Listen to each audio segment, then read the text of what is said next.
감사합니다. 얼마나 제가 중간에 울었는지 모르겠습니다.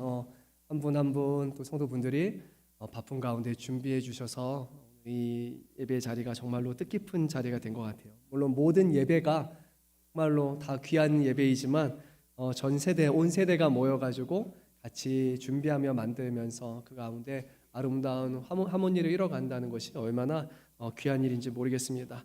오늘 또 이 시간에 하나님의 말씀을 우리가 함께 나누고 우리가 주시는 이 말씀을 통해서 하나님이 얼마나 우리를 사랑하는지 다시 한번 좀 깨닫는 시간이 되었으면 좋겠어요. 우리 서로 한번 이렇게 반갑게 한번 인사하겠습니다. 잘 오셨습니다. 한번 반갑습니다. 이렇게 한번 인사할까요? 잘 오셨습니다. 반갑습니다. 네, 반갑습니다.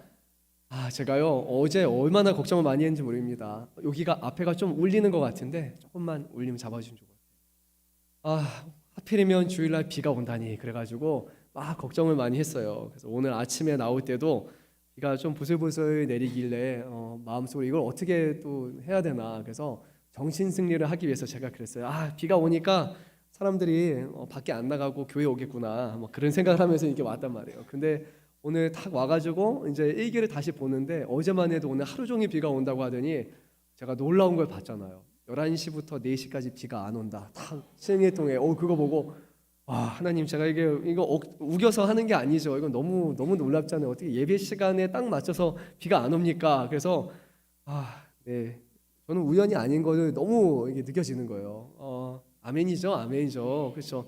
하나님, 제발 비가 안 오게 해주세요. 제발 비가 안 오게 해주세요. 너무 더워서는 또 안 돼요라고 계속해서 기도했었는데 너무 선선한 날씨를 또 주시고 우리가 또 함께 하나님 앞에서 또 이렇게 같이 먹고 나누고 기뻐할 수 있는 그런 좋은 환경을 주신 하나님께 감사드립니다. 하나님 앞에 먼저 감사의 박수를 한번 들리고 오늘 말씀 나누도록 하겠습니다. 네, 그래요. 사랑하는 성도 여러분, 오늘 한번 이 앞뒤로 한번 쭉 이렇게 둘러봐 주시겠습니까? 이렇게 다 둘러봐 주세요. 그렇죠? 평소와 다른 모습이 좀 많이 보일 겁니다. 우리 아이들이 보기에는 좀 많이 다르죠.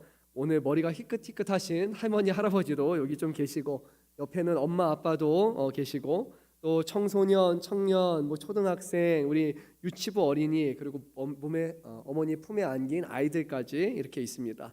0살부터 대략 한 90세까지 이 한 자리에 앉아서 우리가 예배를 드립니다. 생각해 보면 참 신기한 일이죠. 왜냐하면 학교에서는 또래끼리 모이고 회사에서는 비슷한 나이끼리 그렇게 모입니다. 같은 취미를 가진 사람끼리 동호회를 만들고 같은 동네 사람끼리 반상회를 합니다. 그런데 교회에서만은 0살부터 90살에 이렇게까지 한 가족이 됩니다. 세상 어디에도 이런 모임은 없습니다. 특별히 오늘은 어린이 주일을 맞이해서 평소에 각자 부서에서 따로 예배를 드리던 우리 영유아 아이들, 또 유치부 아이들, 유소년, 청소년, 그리고 다 오늘 청년, 장년까지 한 자리에 우리가 모였습니다. 학생 대표가 성경을 봉독하고 어린이와 장년이 함께 찬양하고 또 기도를 했습니다. 오늘 또 특조로 준비를 했고요. 이후에 끝나는 시간에는 우리 청년분들이 또 축복의 찬양을 부를 겁니다. 이 모습 자체가 오늘 본문이 우리에게 말하는 그런 아름다운 신앙의 공동체의 그림이라고 저는 그렇게 생각이 듭니다. 말씀을 시작하면서 우리가 이런 생각이 듭니다. 왜 우리는 연합을 해야 됩니까? 왜 다른 세대가 함께 모여서 예배를 해야 됩니까? 부서만으로 예배 드려도 충분하지 않습니까? 그 질문에 대해서 오늘 본문이 우리에게 답을 하고 있습니다. 네, 그래요. 자, 오늘 우리 어린아이들도 조금만 주목해 주세요. 오늘 설교에 나중에 집에 가서 엄마가 뭐 들었니? 라고 했을 때 여러분들이 답할 수 있는 제가 치트키를 가르쳐 주겠습니다. 손가락을 딱 펴서요, 3가지를 말해 줄게요. 첫째는 이거요, 들으라. 두 번째는 사랑하라. 세 번째는 전하라. 다시 한번 해볼게요. 자, 첫 번째는 들으라, 두 번째는 사랑하라, 세 번째는 전하라. 네, 이것만 여러분 기억하면 오늘 설교 시간에 졸아도 여러분 다 들은 거라고 생각이 듭니다. 물론 졸진 않았으면 좋겠어요. 자, 오늘 우리가 나눌 말씀은요, 이스라엘 백성이 무려 3,500년 동안 하루도 빠지지 않고 외운 기도입니다. 이것을 쉐마라고 그렇게 부르는데, 쉐마는 히브리어로 들으라라는 말입니다. 한번 우리 상상을 해볼까요? 어느 날 우리 사랑하는 할아버지가 이제 손주하고 가족을 다 부릅니다. 근데 이 할아버지가 평소에 농담 따먹기를 많이 하고 이렇게 우스갯소리를 많은 하는 그런 할아버지예요. 막 옛날 이야기 겪었던 것도 막 얘기하면서 항상 껄껄껄껄 웃으시던 그런 할아버지인데 어느 날 갑자기 할아버지가 탁 모여가지고 진지하게 말하시는 거예요. 웃지 않습니다. 얘들아, 할아버지가 정말로 중요한 이야기를 하나 할게. 잘 들어주려. 이 말을 한다고 생각해 보세요. 아마도 평소에는 웃으면서 들었겠지만, 편안하게 들었지만 이 말을 들을 때 사람들이 아무도 웃지 않았을 거예요. 모두 숨죽이고 귀를 기울일 겁니다. 과연 할아버지가 무슨 말을 하려는 것일까? 오늘 우리가 나누는 신명기 6장에 들으라라는 말씀이 바로 그러합니다. 사실 신명기 전체가 그런 말씀이에요. 모세라는 사람이 죽기 전에 자신의 사랑하는 이스라엘 백성 다음 세대들에게 마지막으로 남기는 유언과 같은 말씀이 바로 이 신명기 말씀입니다. 모세라는 사람은 그동안 애굽에서 이스라엘 백성들을 이끌고 광야에서 40년 동안 끝까지 책임졌던 그런 그들의 가장 위대한 수장이고 또 큰 할아버지라고 할 수 있는 그런 존재였는데 하나님께서 약속의 땅에는 들어가지 못할 것이다 라고 하셨어요. 그래서 자신의 사랑하는 자녀들, 백성들 다 어린아이처럼 여기는 그 백성들을 불러서 이렇게 말하고 있는 거예요. 이스라엘 백성아, 내 자녀들아, 내 사랑하는 자손들아, 정말로 중요한 거니까 너희가 이것만은 꼭 들어다오라고 말합니다. 그래서 여기서 들으라라는 것이 단순히 귀로 들으라라는 그런 말은 아니에요. 하던 모든 일을 다 멈추고 이건 정말로 중요하니까 집중해서 이것을 들어주렴이라는 그런 말이에요. 그러면 무엇이 그렇게 중요하기에 이렇게 말하고 있는 걸까요? 4절 말씀에 이렇게 기록됩니다. 이스라엘아 들으라, 우리 하나님 여호와는 오직 유일한 여호와이시니. 아멘. 우리 어린 친구들, 이게 무슨 뜻일까요? 옛날 이스라엘에는요 주변에 신들이 많이 있었습니다. 애굽에 가니까 애굽에는 태양을 섬기는 그런 신들도 있었고, 가나안에 가니까 폭풍을 섬기는 신들도 있고, 자녀 많이 낳아달라고 그렇게 하는 신들도 있었고요. 농사 잘 되게 해달라는 신, 전쟁을 하게 되면 전쟁에서 승리할 수 있도록 도와주는 신. 그래서 한 가정에 신이 한 10수개씩 있었어요. 엄청 많았어요. 사람들이 필요할 때마다 이신전신 골라가면서 섬기면서 기도를 했습니다. 오늘은 비가 필요하니까 비를 내려주세요. 비의 신에게. 비가 너무 많이 왔어요. 그래서 비를 멈춰주세요. 또 태양의 신에게는 태양을 비춰주세요 라고 말하고, 또 우리 학생들에게는 내일 시험 봐야 되는데 공부를 많이 못했으니까 지혜를 주세요. 시험 잘 볼 수 있도록 도와주세요 라고 하는 그런 신들에게 그렇게 기도를 했습니다. 근데 오늘 모세가 말하는 거예요. 아니야, 이스라엘 백성은 아니야. 하나님은 한 분이셔. 그 한 분 하나님이 비도 주시고, 한 분 하나님이 농사도 되게 하시고, 그 한 분 하나님이 시험도 잘 보게 하여 주시고, 그 하나님이 모든 것을 하실 수 있어.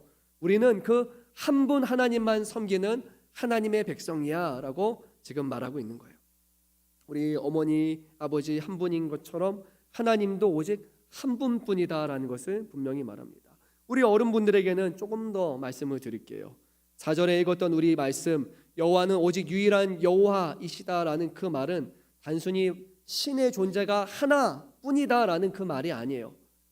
신이 아무리 많아도, 어떤 가짜 신이 있다 할지라도 우리에게 있어서는 여호와 한 분만이 유일한 신이시다라는 그런 고백입니다.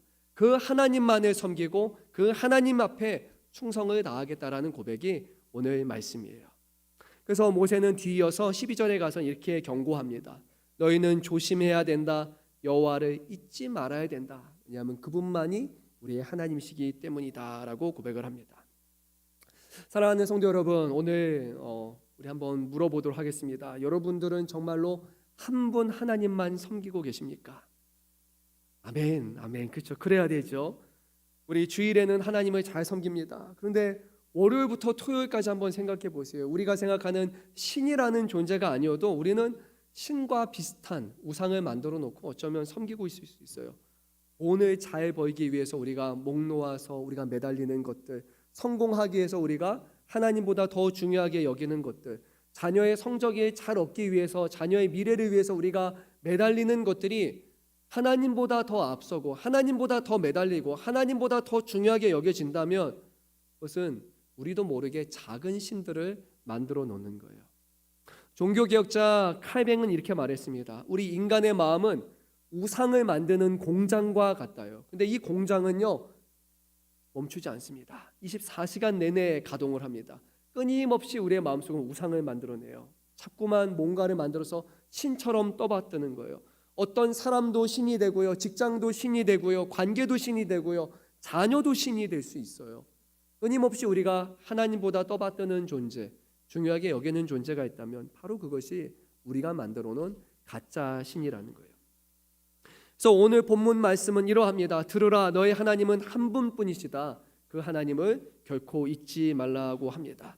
우리 한번 말씀을 읽어보도록 하겠습니다. 5절 말씀, 5절 말씀을 우리 한번 읽어보도록 하겠습니다. 세 다하고 아멘. 너는 마음을 다하고 뜻을 다하고 힘을 다하여 내 하나님 여호와를 사랑하라. 아주 깜짝 놀랄 만한 그런 말씀입니다. 모세는 그 하나님을 두려워하지 말라라고 하지 않습니다. 하나님 앞에 제사를 다해 드려야 된다. 공양을 잘해야 된다. 하나님 앞에 열심히 뭔가를 바쳐야 된다라고 말하지 않습니다. 오늘 말씀에서 뭐 하라고 하고 있죠? 하나님을 사랑하라라고 얘기합니다. 이게 얼마나 놀라운 일인지 아세요, 여러분? 우주를 만드신 하나님, 홍해를 가르신 하나님, 40년 동안 이스라엘을 먹여주신 그 하나님에게 그 하나님이 우리에게 가장 원하시는 것이 많은 것을 바쳐라라는 것이 아니라 나를 사랑해다오라고 하나님이 우리에게 말씀하시는 거예요. 이것은 3,500년 전, 수천년 전만이 아니라 1,400년 지난 후에 이 땅에 오신 예수님도 동일한 말씀을 하셨습니다. 어느 날 한 율법사가 예수님께 와서 이렇게 물었어요. 선생님, 모든 계명 중에 첫째 되는 계명이 무엇일까요? 예수님이 어떻게 대답하셨을까요? 이스라엘아 들으라, 주 곧 우리 하나님은 유일한 주시라.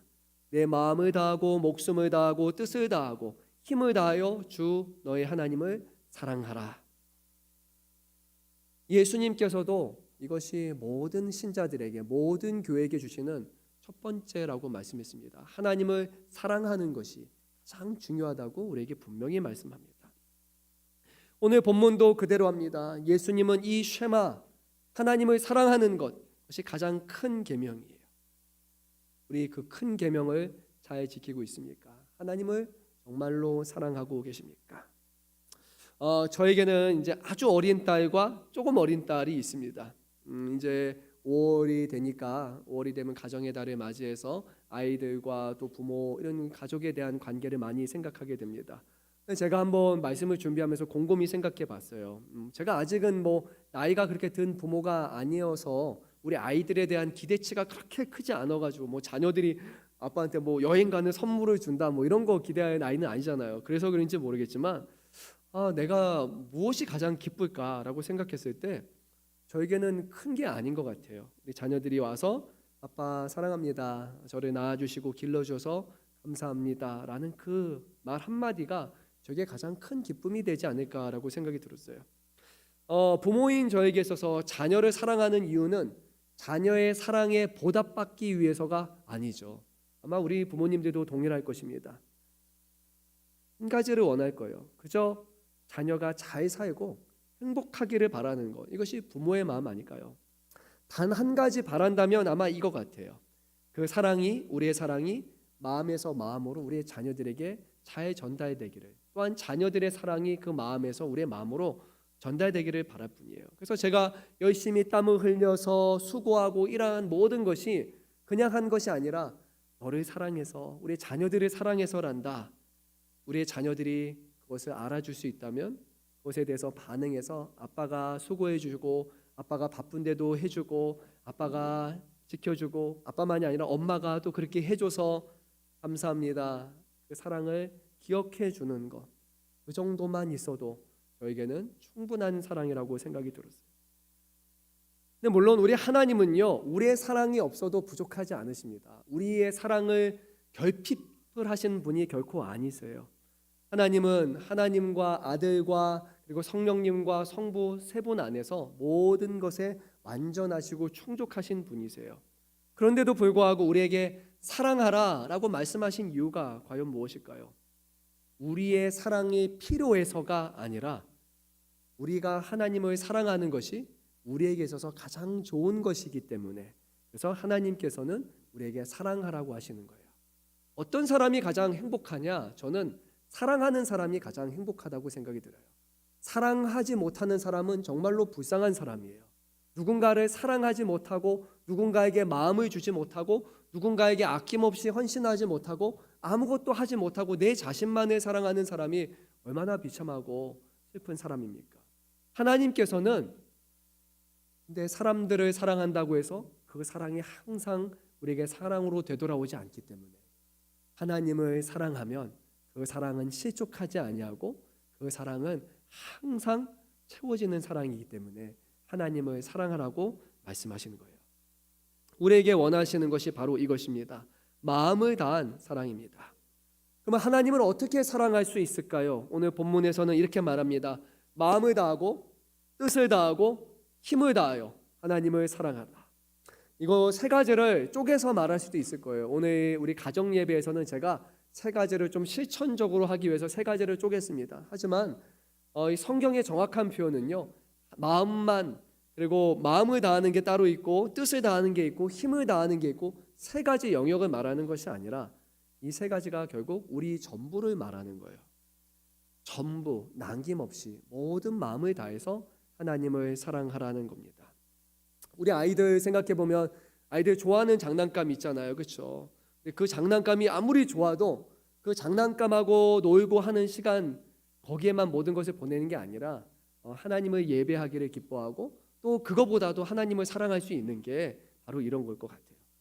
우리 청소년분들은 여러분의 관심사가 뭐예요? 요즘 제일 많이 하는 거 스마트폰이잖아요, 그렇죠? 뭐 인스타, 유튜브 그리고 이걸로 여러분들이 SNS를 통해서 많이 하잖아요. 근데 여기에 하지 말라라는 그런 말은 아니에요. 거기에 시간 낭비하지 말라, 거기 있는 시간을 아끼라 그런 것이 아니라 하나님을 사랑한다는 것은 여러분들이 친구와 톡을 할 때든지 SNS에 뭐 댓글을 할 때든지 그 안에 여러분들이 심지어는 게임을 할 때든지 그 모든 자리에 하나님이 함께 하신다는 것을 기억하는 것, 그리고 하나님을 사랑하는 마음으로 그것을 하라는 거예요. 저는 한번 생각을 해봤어요. 요즘에 이제 SNS 많이 하다 보니까 사람들이 댓글을 많이 쓰잖아요. 근데 좋은 댓글이 있는가 하면 또 안 좋은 댓글이 많고, 한국 이제 SNS 보면 보통 부정적인 댓글이 좀 많아요. 첫사람이 안 좋은 얘기를 하면 그 다음에도 계속 안 좋은 얘기들이 많이 가는데, 저는 하나님을 믿는 사람이라면 거기에 댓글을 달아도 거기에 사랑하는 말과 격려하는 말과 또 사람들에게 힘을 주는 그런 말을 전할 수 있다면, 그러면 SNS를 한다 할지라도 스마트폰을 사용한다 할지라도 그것을 통해서 하나님의 사랑을 우리가 전할 수 있는 것, 하나님의 사랑하는 것이 바로 그런 모습이라고 생각이 들어요. 우리 청년 여러분과 어른분들도 비슷할 겁니다. 우리가 하나님을 사랑하는 특별한 자리가 딱 정해져 있는 것이 아니에요. 예배의 자리에서만 하나님을 사랑하고 하나님을 기쁘시게 하는 것이 아니에요. 학교에서도 식사에서 같이 밥을 먹을 때도, 그리고 교통체증인데도 불구하고 운전대 앞에서도 씩씩거리지 않고 욕하지 않고 빵빵하지 않고 거기서도 사람들을 위해서 기도하고 하나님 앞에 나아가는 것, 그게 바로 믿음의 모습일 거예요. 그게 하나님을 사랑하는 모습이죠. 직장에서 정직하게 일해야 될 것을 일할 때 해야 될 것을 미루지 않는 것, 그것이 하나님을 사랑하는 것이고, 동료를 뒷담화하지 않고 험담하지 않고 동료들을 위해서 기도하고 그 사람들을 격려해 주는 것이 바로 하나님을 사랑하는 사람이 직장에서 보내는 시간이겠죠. 가정에서도 막 일이 너무 힘들어가지고 짜증이 막 여기까지 왔는데도 불구하고 자녀들에게 거기서 짜증을 막 하는 게 아니라 하나님 앞에 기도하면서 하나님, 우리의 가정에게 나의 짜증을 쏟아내는 게 아니라 사랑하고 격려하고 아껴주고 하나님이 어떤 분이신지를 전할 수 있는 것, 하나님의 사랑을 전할 수 있는 것, 그게 바로 부모가 할 수 있는 사랑이겠죠.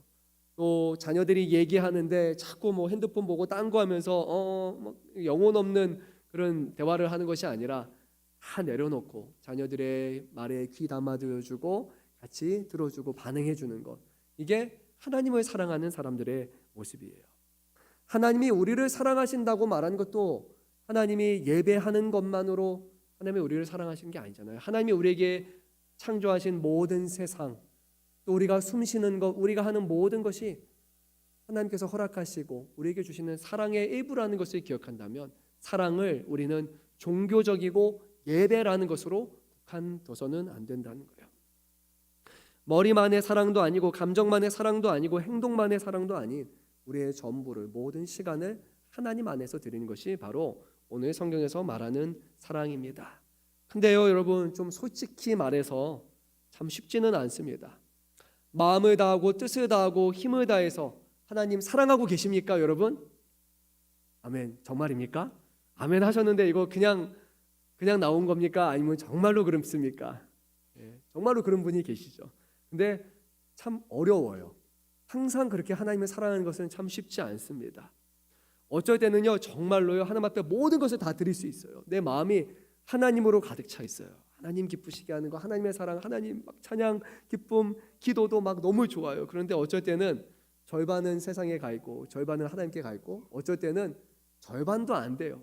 하나님 앞에 마음도 드리지 못하고 세상 일에 살아갈 때도 참 많습니다. 지난주 한 주간만 생각해 보면 우리가 몇 번이나 하나님을 생각하셨습니까? 그리고 우리가 하는 일 가운데 얼마나 하나님 앞에 기뻐하며 감사하며 찬양을 했습니까? 우리가 핸드폰을 본 시간을 비교해 봤을 때, 우리가 밖에서 놀고 그렇게 보냈던 시간들을 생각할 때, 우리가 과연 하나님을 얼마나 사랑했느냐라고 생각하면 우리는 마음을 다해서 하나님을 사랑하지는 못했을 거예요. 그런데 하나님은 우리에게 마음을 다하고 뜻을 다하여서 하나님을 사랑하라고 하시잖아요. 그러면 하나님은 우리가 할 수 없는 것을 우리에게 요구하시는 걸까요? 그렇지는 않습니다. 오히려 이 말씀 안에 놀라운 복음이 하나 담겨 있습니다. 모세는 신명기 6장에서 마음을 다해 사랑하라라고 명령을 했지만요, 신명기를 뒤로 쭉 넘어가서 30장 6절 말씀을 보면 이렇게 기록이 됩니다. 내 하나님 여호와께서 내 마음과 내 자손의 마음에 할례를 베푸사 너로 하여금 마음을 다하며 뜻을 다하여 내 하나님 여호와를 사랑하게 하사 너로 생명을 얻게 하실 것이며. 여러분, 무슨 말씀인지 제가 다시 한번 읽어보겠습니다. 내 하나님 여호와께서 내 마음과 내 자손의 마음에 할례를 베푸사 너로 하여금 마음을 다하며 뜻을 다하여 내 하나님 여호와를 사랑하게 하실 것이다. 너로 생명을 얻게 하실 것이다 라는 거예요. 6장에서는 사랑하라라고 말씀을 했지만 실제로 30장에 가니까 우리가 사랑할 수 있는 것이 아니라 하나님께서 우리로 하여금 하나님을 사랑할 수 있도록 우리의 마음을 직접 변화시켜 줄 것이다 라고 약속하시는 거예요. 모세도 이미 알고 있었어요. 우리 인간의 마음으로는 하나님을 이렇게 사랑할 수 없다라는 거예요. 하나님께서 우리의 마음과 심령을 새롭게 하셔야지만 우리가 하나님을 사랑할 수 있다라는 것을 너무나 잘 알고 있었어요. 그리고 이 약속은 예레미야 31장 33절 말씀에서 다시 한번 우리에게 예언이 됩니다. 내가 나의 법을 그들의 마음에 기록하리라 라고 하셨고, 마침내 예수 그리스도의 십자가와 성령의 부으심, 기름 부으심 가운데 이 약속이 우리 안에 성취가 되었어요. 하나님께서 우리 안에 굳은 마음을 제거하여 주시고 우리 안에 부드러운 마음을 주실 것이다. 우리가 하나님을 사랑하는 것이 아니고 하나님이 우리를 사랑하심이라 하고 성경은 말씀합니다. 여러분, 복음이 무슨 뜻인지 아십니까? 복음 기쁜 소식, 그렇죠? 근데 이렇게 하니까 뭔가 좀 이단이 좀 나는 것 같아요, 그렇죠? 복음, 복된 소식, 기쁜 소식이에요. 정말 좋은 소식이에요. 들으면 마음이 환해지는 그런 소식이 바로 이 복음입니다. 그러면 뭐가 여러분 기쁜 소식입니까? 뭐가 복음입니까? 우리가 하나님을 사랑하지 못해도 하나님이 우리를 먼저 사랑하셨다라는 거예요. 이게 우리에게 주시는 놀라운 복음이에요. 우리 아이들 한번 생각해 볼게요. 여러분들이 부모님의 말씀을 잘 안 들었어요. 부모님한테 떼쓰고 때로는 화도 내고 미워하고 소리치고 뭉쾅 하고 하기도 해요. 우리 사춘기 친구들. 근데 그렇다고 해서 그 한 번의 행동을 인해서 부모님들이 여러분들을 더 이상 사랑하지 않을까요? 내 말을 듣지 않았으니까, 나한테 화냈으니까, 문 닫고 들어갔으니까, 짜증냈으니까 부모님이 이제 나를 사랑하지 않을 거다. 여러분 그렇게 생각하세요? 아니죠. 그렇지 않아요. 우리가 자녀들이 부모에게 짜증내고 말 안 들어도요, 부모님은 사랑하세요. 물론 너무 심하면 순간적으로 사랑이 약간 떠날 수는 있겠지만 부모님들은요 사랑해요. 자녀들이 잘해서 사랑하는 게 아니라, 여러분들이 말 잘 들어서 사랑하는 게 아니라, 여러분들이 자녀이기 때문에 낳았기 때문에, 몸으로 마음으로 낳았기 때문에 그 자체로 우리 아이들 자녀들을 사랑하는 거예요. 잘해서 사랑하는 게 아니에요. 부모님 마음에 쏙 들어서 사랑하는 게 결코 아니에요. 하나님의 사랑은 그것보다 더 깊습니다. 성경은 이렇게 말합니다. 우리가 아직 죄인 되었을 때 그리스도께서 우리를 위하여 죽으심으로 하나님께서 우리에 대한 자기의 사랑을 확증하셨느니라. 우리가 하나님을 사랑하기 전에 정도가 아니라 우리가 잘한 것이 하나도 없고, 뿐만 아니라 우리가 하나님이 싫어하는 일들을 너무 많이 했음에도 불구하고 하나님이 싫어하는 죄라는 것을 골라 해서 하나님 마음에 하나도 들지 않는데도 불구하고 하나님은 우리의 아버지셔서 우리를 사랑하셨다라고 말해요. 뿐만 아니라 우리가 잘못해서 우리가 받아야 되는 벌과 심판과 책망과 형벌까지도 그의 아들 되시는 예수님을 보내셔서 십자가에 대신 지셨다. 그게 하나님이 우리를 사랑하시는 사랑이다라고 말씀을 합니다. 우리 잘 아는 요한 1서 4장 19절은 그래서 이렇게 증언합니다. 우리가 사랑함은 그가 먼저 우리를 사랑하셨음이라. 아멘. 순서가 바뀌었습니다. 우리가 먼저 사랑해서 하나님이 우리를 사랑하신 것이 아니라 하나님이 우리를 사랑하셨기 때문에 우리도 하나님을 사랑할 수 있게 된 것이에요. 그래서 이것이 복음이에요. 이것이 기쁜 소식이에요. 더 놀라운 것은 우리는 하나님을 요만큼 사랑하지 못하겠지만 하나님은 헤아릴 수 없을 만큼 우리를 사랑하시는 거예요. 이 사랑은요, 평생에 걸쳐 점점 더 깊이 깨달아집니다. 5살 한번 손 들어볼까요? 5살 친구도 있어요? 5살? 어딘가 있어요. 어딘지 모르겠지만 5살의 눈높이에서는 5살의 눈높이만큼 하나님의 사랑을 압니다. 10살 있어요. 10살? 초등학교 3학년? 네, 10살. 10살은 10살의 눈높이에서, 자녀를 낳으면 부모의 눈높이에서 하나님의 사랑을 깨닫습니다. 손주가 생기면 할머니, 할아버지의 눈높이에서 하나님의 사랑을 새롭게 발견합니다. 우리의 나이가 점점 먹어짐에 따라서 우리가 겪는 만큼, 우리가 보는 만큼 하나님의 사랑이 더 깊이 깨닫게 되는 거예요. 한 평생이 짧은 만큼 하나님의 사랑은 깊습니다. 그래서 오늘 우리에게 하시는 말씀, 사랑하라라는 말씀은 우리에게 무거운 짐이 아닙니다. 하나님이 우리를 사랑하신다. 그리고 하나님이 우리로 하여금 하나님을 사랑하도록 도와주실 것이다. 그리고 그 약속을 붙들고 하나님을 사랑한다면 하나님이 그 사랑을 받으시고 더 큰 사랑을 우리에게 주실 것이라는 그런 약속입니다.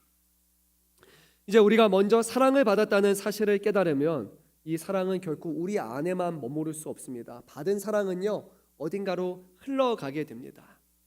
우리의 사랑을 어디로 우리는 흘려보내게 될까요? 오늘 말씀에서는 가장 가까운 곳을 가리킵니다. 우리의 자녀, 다음 세대로 이 사랑이 흘러가야 된다고 말합니다. 오늘 말씀을 보니까 6절, 7절 말씀에 이렇게 기록됩니다. 이 말씀을 너는 마음에 새기고 내 자녀에게 부지런히 가르치며 집에 앉았을 때든지 길을 갈 때든지 누워 있을 때든지 일어날 때든지 이 말씀을 강론할 것이며 라고 말씀을 합니다. 이 말씀은 신앙 전술을 3단계에 걸쳐서 우리에게 보여주시는 거예요. 제일 먼저 해야 되는 게 뭐죠? 너는 마음에 새기고 라고 말씀을 합니다. 그 다음에는 자녀에게 가르치고, 마지막으로는 그 말씀이 우리의 삶의 자리에 보이도록 해라라고 이렇게 3가지를 말씀하셨어요. 6절 말씀에 이 말씀을 너의 마음에 새기라라고 했습니다. 다른 말로 하면 우리 마음에 없는 것을 자녀들에게 줄 수 없다라는 거예요. 우리가 하나님을 사랑하지 않고서, 부모된 우리들이 사랑하지 않고서 자녀들에게 하나님 사랑해 라고 말할 수 없는 거예요. 우리의 마음에 새기고 우리의 마음에 둔 그 사랑을 우리 자녀들에게 흘려보낼 수 있는 거예요. 그래서 제일 먼저 해야 될 것은 부모된 우리들이 하나님을 먼저 사랑하는 것이에요. 그래야 자녀들이 하나님의 사랑을 부모를 통해서 받게 되는 겁니다. 두 번째는 자녀들에게 부지런히 가르치라고 말씀을 합니다. 부지런히 가르치라는 말은 히브리어로는요, 샤난이라고 합니다. 근데 이 단어의 원래 뜻은 뭐냐면 칼날을 가이다, 날카롭게 새기다라는 그런 의미가 있어요. 그냥 말로 가르치라는 것이 아니라 칼을 갈고 날카롭게 새기다라는 그런 의미예요. 그러니까 한 번 가르치는 것이 아니라 우리 어른분들, 어머니분들 주방에서 요리하다가 오늘 칼이 너무 잘 안 들어 무뎌 그러면 어떻게 하십니까? 칼을 갈아야 되잖아요. 근데 한 번 쓱 하면 갑자기 착 칼이 갈립니까? 아니죠. 칼을 계속해서 해야 되잖아요. 긁어야 됩니다. 아니면 요리사분들은 숫돌로 이렇게 해가지고 이렇게 여러 번을 해야 돼요. 날카로워질 때까지 가는 것이지 한 번 갈면 자연스럽게 날카로워지는 것이 아니에요. 그래서 오늘 하는 말씀은 한 번 가르치면 다 됐다라는 것이 아니에요. 자녀들이 그것을 마음에 받을 수 있을 만큼, 자녀들이 그것을 깨달을 수 있을 만큼 칼을 날카롭게 새기고 갈고 갈듯이 하면서 끊임없이 자녀들의 마음에 이 말씀이 사랑이 새겨질 때까지 그것을 가르쳐야 된다는 거예요. 열심히 해봤는데 안 돼요. 몇 번 해봤는데 안 돼요 라는 그 말씀이 아니라는 거예요. 자녀들의 마음에 끊임없이 하나님의 말씀을 가르치고 또 가르치고 또 가르치고 또 가르쳐야지만 된다라고 우리에게 분명히 말씀합니다. 많이 한 번에 가르치는 것이 아닙니다. 붙잡아 놓고 설교하듯이 여러 번 가르쳐주고 이제 앞으로 잘해야 돼, 나는 다 가르쳐줘라는 것이 아니에요. 매일 조금씩 같은 자리에 반복을 하면서 마음에 깊이 새겨질 때까지 반복하는 것이 바로 가르침입니다. 저는 이렇게 생각이 들어요. 우리의 가정 안에서 부모와 자녀가 신앙의 대화를 할 수 있는 시간이 과연 얼마나 되겠습니까? 다 너무나 바쁩니다. 출근, 퇴근하는 시간, 그래서 자녀들하고 밥 먹는 것도 참 바쁠 정도예요. 먹고 나면 또 설거지하고 준비하고 애들 재워야 되고 그래서 신앙의 대화가 참 오가기가 어렵습니다. 그래도 우리가 할 수 있는 최소한의 것은 저는 있다고 생각이 들어요. 식탁에 앉아서 자녀들하고 대화를 할 때 거기서 끝나는 것이 아니라 부모된 우리들이 거기서 자녀들의 손을 잡고 그래, 오늘 하루 하나님께서 우리의 사랑하는 자녀를 지켜주시고 오늘 하루를 잘 끝마치게 하셔서 감사합니다. 하나님, 이 자녀가 믿음의 자녀로 살아갈 수 있도록 도와주옵소서. 식탁의 자리가 단순히 자녀의 대화를 듣는 것으로 끝나는 것이 아니라 이제 그 자리가 하나님이 우리의 주인 되시는 자리고 기도의 자리로 짤막한 1분이 된다 할지라도 그 자리가 매일 반복되기 시작을 한다면 우리의 자녀들 안에 하나님이 계시고 하나님에 대한 믿음이 분명히 커질 거라고 생각이 들어요. 자녀가 시험을 망칠 때가 있을 거예요. 또는 친구랑 싸웠을 때 어려운 순간이 있을 거예요. 그래서 아유, 시험 못 봤어, 어려웠지, 친구랑 싸워서 힘들었지 라고 하는 건 알 수 있어요. 그것이 아니라 그 자리에 잠깐 눈을 감고 손을 잡고 기도해 주는 거예요.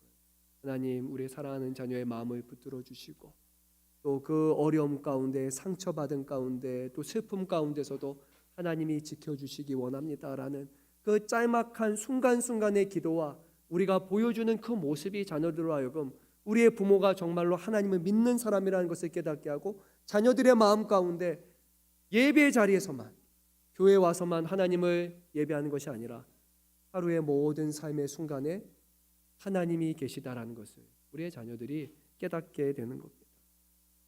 사랑하는 성도 여러분, 이것이 신앙교육입니다.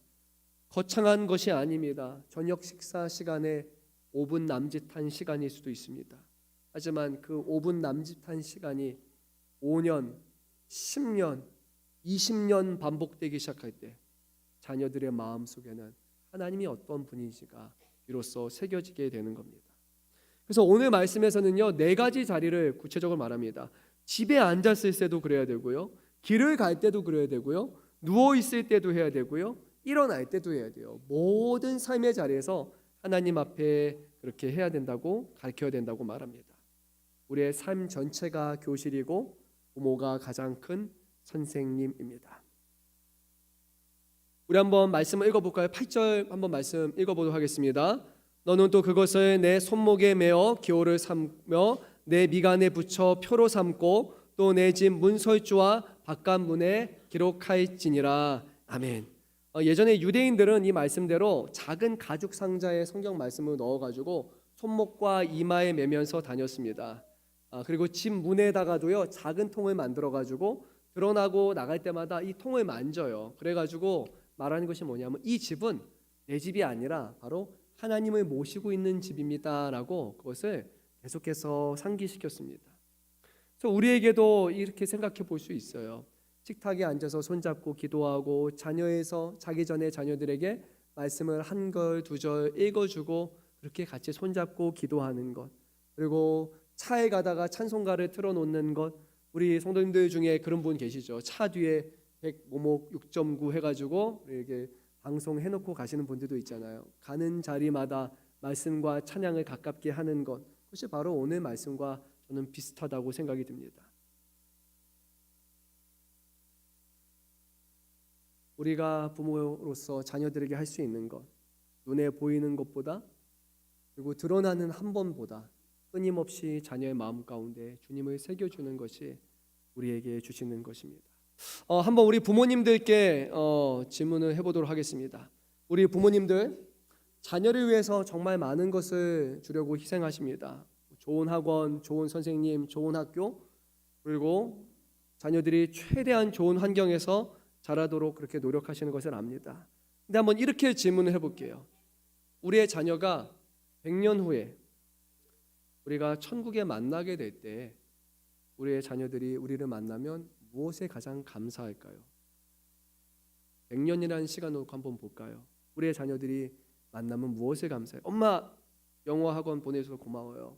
엄마, 그때 나에게 그 선물 줘서 고마워요. 아마 그렇게 얘기하지 않을 거예요. 우리 자녀들은 이렇게 말할 거예요. 엄마, 아빠, 그때 저에게 예수님을 알려줘서 감사합니다. 그래서 제가 오늘 이 자리에 있을 수 있었어요 라고 아마 말을 할 것입니다. 자녀에게 줄 수 있는 가장 큰 사랑은 좋은 환경이 아니라 신앙의 유산이라는 것을 우리는 놓쳐서는 안 됩니다.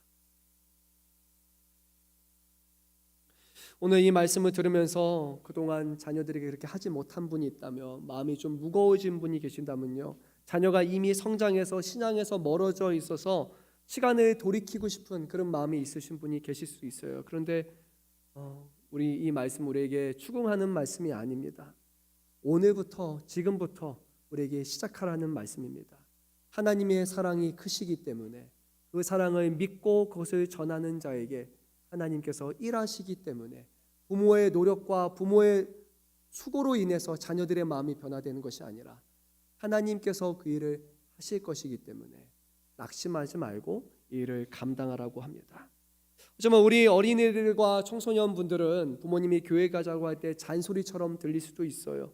또 교회예요. 오늘 쉬고 싶은데, TV 보고 싶은데, 늦잠 자고 싶은데, 또 예배 드리러 가야 돼요. 예배는 재미없고 예배 끝나고 하는 순서는 재밌는데, 그리고 예배에 다른 것보다 친구들이 재밌는데 라고 생각할 수도 있어요. 근데 우리 부모님들이 여러분에게 하는 이유는 한 가지예요. 여러분들을 정말로 사랑하기 때문이에요. 정말로 사랑하기 때문에, 그리고 그것을 알기 때문에 부모님이 교회에 가자라고 하는 거예요. 부모님들도 여러분과 같은 시간을 보냈고 그 모든 시간 가운데 정말로 하나님의 사랑이 얼마나 큰지를 깨달았기 때문에 우리의 자녀들에게도 그 사랑을 전해주고 싶은 거예요. 말씀을 이제 마무리하기 전에 한 가지 우리가 놓치지 않아야 될 것이 있습니다. 본문 앞에 신명기 1장에서 6장에서 1절에 3절 말씀을 보게 되면 모세가 사랑하라고 명령하기 전에 먼저 이렇게 말씀을 전했습니다. 내 하나님 여호와께서 내 조상의 하나님이 내게 허락하심과 같이 젖과 꿀이 흐르는 땅에서 내가 복을 받으리라 라고 합니다. 그래서 순서는요, 우리에게 사랑하라가 아니라 하나님의 약속이 먼저였어요. 내가 너에게 이것을 줄 것이다. 더 많은 것을 줄 것이다. 그 다음에 나를 사랑해다오. 이 말은요, 내가 줄 것이니까 나를 믿고 신뢰해다오 라고 하시는 말씀이에요. 우리 어린아이들도 똑같을 겁니다. 어린아이들이 부모님에게 사랑한다라는 말을 몇 번이나 하겠습니까? 부모가 더 많이 할 거예요. 자녀들이 먼저 말하지 않습니다. 부모가 사랑한다 말합니다. 그래서 그 사랑의 말을 들었기 때문에 자녀들도 엄마 아빠 사랑해요 라는 말을 어느 순간 그렇게 하게 되는 겁니다. 오늘 우리에게 주시는 말씀도 동일합니다. 우리가 하나님을 사랑한다고 10번을 말했다면 하나님은 아마 1000번 만번으로 우리를 사랑한다고 말하실 겁니다. 그 하나님이 우리를 사랑하신다는 것을 여러분 놓치지 않으셨으면 좋겠습니다. 하나님께서 사랑하셨기 때문에 우리를 이 자리에 부르셨고 우리의 삶을 통해서 하나님의 놀라운 일들을 이루어 주시라고 믿습니다. 끝으로 우리 다시 한번 손가락을 펴보도록 하겠습니다. 다 손가락을 펴서 우리 세 가지 한번 기억했으면 좋겠습니다. 자, 첫 번째 뭐였습니까? 들으라. 두 번째는 뭐였습니까? 사랑하라. 세 번째는 뭐였습니까? 전하라. 맞습니다. 잘하셨습니다. 우리 한번 박수 한번 칠까요? 그래요. 네, 그래요. 잘 들으셨습니다. 그렇죠? 우리 이제 그 사랑을 전해야 되고요. 사랑해야 되고 전해야 됩니다. 그것이 우리에게 맡겨진 사명입니다. 하나님이 한 분이시라는 것을 여러분 잘 듣고 그 한 분 하나님만 섬기셨으면 좋겠고요. 마음과 뜻과 정성을 다해서 우리를 먼저 사랑하신 그 하나님을 끝까지 사랑하셨으면 좋겠고요. 받은 사랑을 우리가 혼자 간직하는 것만이 아니라 우리의 신앙의 다음 세대들에게 잘 전해 주셨으면 좋겠습니다. 오늘 우리의 자녀들도 있지만 교회 안에서는 영적인 가족이잖아요. 여기 계시는 우리 문선자 권사님 나이가 89세셨나요? 나이가 그 정도 되시죠. 우리 교회 어르신도 계시고 우리 교회에 어린 아이들도 있습니다. 이 교회 안에서 서로 오가면서 하는 사랑의 말과 그 한마디를 통해서 교회는 대가족이에요. 서로 사랑하고 서로 돌봐주고 세상에서 받을 수 없는 그런 사랑을 누리며 살아가는 것이 오늘 우리 교회의 모습이라는 것을 기억하셨으면 좋겠습니다. 우리 아이들 생각할 때 미래 세대라는 표현을 많이 썼습니다. 근데 말씀을 들으면서 제 생각이 좀 바뀌었어요. 우리 아이들은 교회의 미래가 아니에요. 우리 아이들은요, 교회의 지금입니다. 미래에만 특별한 사람이 된 것이 아니라 우리 교회 아이들은 지금도 하나님의 사랑을 받고 지금도 교회 안에 아주 중요한 아이들이라고 저는 생각이 듭니다. 오늘 와서 찬양하고 오늘 여러 가지 순서를 맡는 것을 보면서 이 아이들이 믿음이 커서 나중에 교회를 세우는 것이 아니라 지금 그 자리에서 교회를 세우고 있다는 것이 저에게 너무 많이 왔습니다. 각자의 자리에서 그 환경에서 믿음으로 우리 교회를 세우고 있는 우리 아이들을 위해서 더 많이 기도해 주시고 격려해 주시고 사랑해 주시고 우리 어린 아이들도 앞서 그 길을 걸어간 부모님들을 사랑하고 존중해서 요즘 학교에서는 존중과 사랑과 배려라는 것을 잘 안 가르쳐 준다고 하는데 교회에서만큼은 효를 배울 수 있고 교회에서만큼은 섬김과 희생과 나눠줌과 협력이라는 것을 잘 배울 수 있는 그런 교회로 그리고 우리 자녀들로 잘 자라날 수 있기를 간절히 소망합니다. 잠시 우리 눈을 감고 제가 기도하도록 하겠습니다. 사랑이 많으신